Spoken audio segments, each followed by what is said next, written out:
The early game is usually seen as the most simple, basic to understand part of the game. While that is true, it's best to fully understand each action you take. Battlegrounds isn't simply playing a game about mindlessly buying cards and hoping to get the win. Every turn counts, and every purchase you make opens up avenue for potential to gain that win. And to explain that, I'm going to give you a look into my mind whenever I open up a game of Battlegrounds. Funnily enough, early game does not actually start at turn 1. It starts off with your first decision at hero selection. To prepare for a good game of Battlegrounds, there's a couple things I like to do before the turns start. The first thing I like to do is carefully look at all the tribes. It helps choose what hero amongst my choices are probably the best. But also, it gives me a good understanding of what the win conditions of this lobby will be. It gives me some foresight on what endgame compositions I most likely can build with my hero, and what builds my opponents may be doing. And the second thing I like to do is plan out my leveling curve. Leveling curves depend on your hero, the tribes, and the shops given to you. They're done to make the most use out of your gold so that every purchase you make is efficient, but also builds the foundation to your endgame build. If you want a more in-depth look at each leveling curve, please don't forget to watch my curve video series. I explain the ins and outs and the pros and cons of each leveling curve. Links will be in the description below. Now that that's out of the way, let's discuss every turn in the early game from turn 1 to turn 5. Turn 1. So everyone's going to tell you that the cards you should prioritize the most are economy cards like Alley Cat. While this is true, there are going to be other options you have to weigh as well. Elemental, Alley Cat, Shoal Commander, and Deck Swabby. Now some heroes are going to love one of these cards more than the other, but generally speaking, you should all pick Elemental. Since keeping Water Droplet does not take away Elemental from the minion pool, it is the easiest one to triple. And if you find 4 of them, you could potentially get 2 Discovers. As well, it has good synergy with the elementals in the upcoming turns, more so than the other economy cards with their own respective tribe. Next best choice is Shoal Commander, simply for its ability to trade favorably with both tier 1 and tier 2 minions. Alley Cat, despite being the weakest of the 3, still has potential to be strong. When playing it, you have to consider whether you need to throw away Alley Cat or Tabby Cat. Selling Tabby Cat means you're less likely to find more Alley Cats in your shop. Selling Alley Cat allows you to possibly triple the Tabby Cat by finding Khadgar plus another Alley Cat. Don't forget to keep this in mind when selling one of the cats. And then there's Deck Swabby. Despite being seen as the I'm gonna go on 3-on-3 card, he does open up avenues for other possible curves, like Chief Curve, Warrior Curve, Yogg Curve, and Toki Curve. Again, links in the description below for a deeper look into them. Similarly to Elemental, he has some synergies with his tribe cards when you do find them.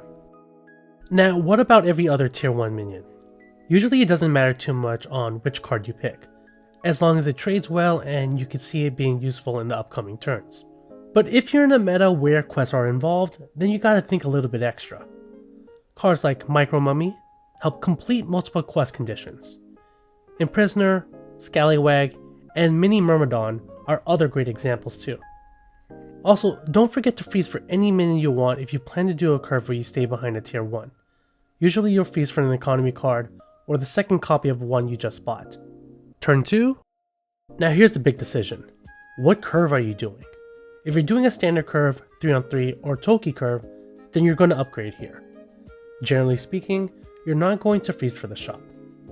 For the curves you're staying behind at, like Chief Curve, Warrior Curve, Yogg Curve, or Perform Curve, then you should probably pick another strong minion or a pair. Then freeze or roll for an economy card. Of course, you can always buy the economy card if you don't like the other options. Be sure to find a way to fit your hero power if you got enough gold. Turn 3. So it's time to make some real decisions. For standard curve, you're going to want to sell a minion or use a coin and buy 2 minions. You have to be thinking of the following. Which 2 cards are good in strength, have any synergy, or could help you out completing your quests? You should also take a special consideration if there are any pairs that can potentially triple for a win condition later on. But what if all the cards suck? Well, then it's best to go 3-on-3. You may sacrifice the chance to complete your quest, but now you have access to minions that are much more stronger than tier 2 minions. rather than focus on pairs, it's best to try to focus more on cards with a lot of tempo or some direction. Expect to take a decent amount of damage, since you may be weak compared to other players who stayed behind, but once you stabilize your board, you're going to have a much stronger build than they do.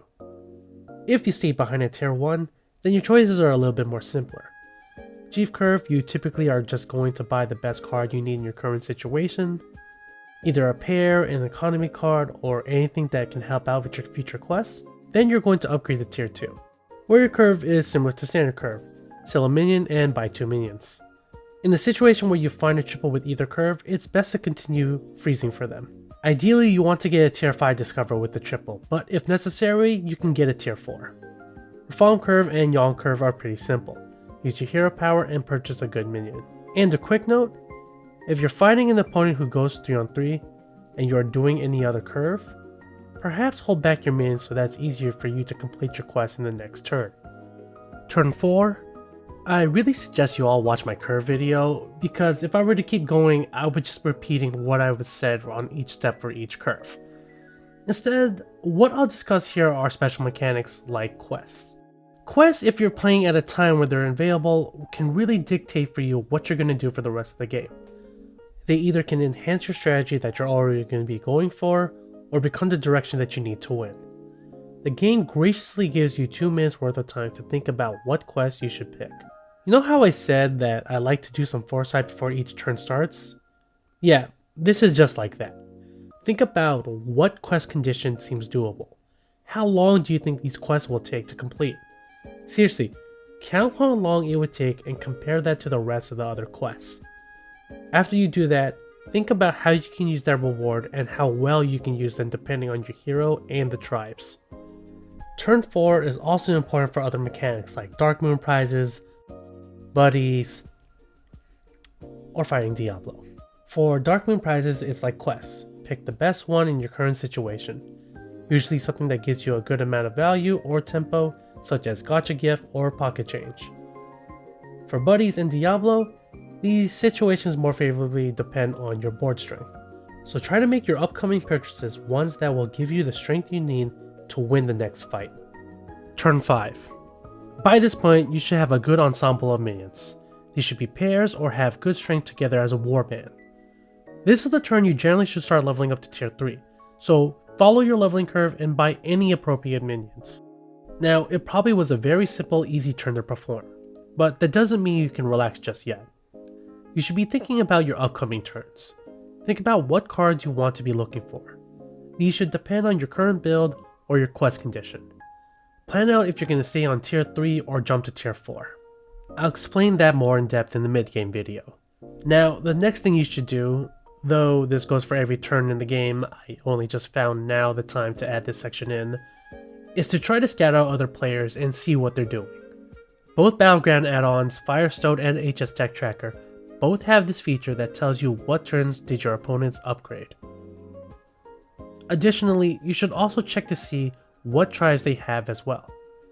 Try to imagine what curve they did and what type of build they may have. This should help you figure out how strong they are, what order you should adjust your warband in, and what you should do in your upcoming turns. Don't be caught blindsided to what your opponents are doing. Always figure out how to get the edge over them. And even if you can't, figure out what to expect so you know what to do in the future turns. Within these 5 turns, and what I will explain in the upcoming turns, hopefully will give you the mind of what a top player should be doing. You should be constantly thinking and planning what you're doing on each turn. Following guidelines can only do so much. Understanding the guidelines and knowing all of your options will make you a better player. See you all in the next video, where I explain possibly the most complex and frustrating part of the game, the mid-game. Thank you all for watching. Please give the video a like and subscribe to my channel.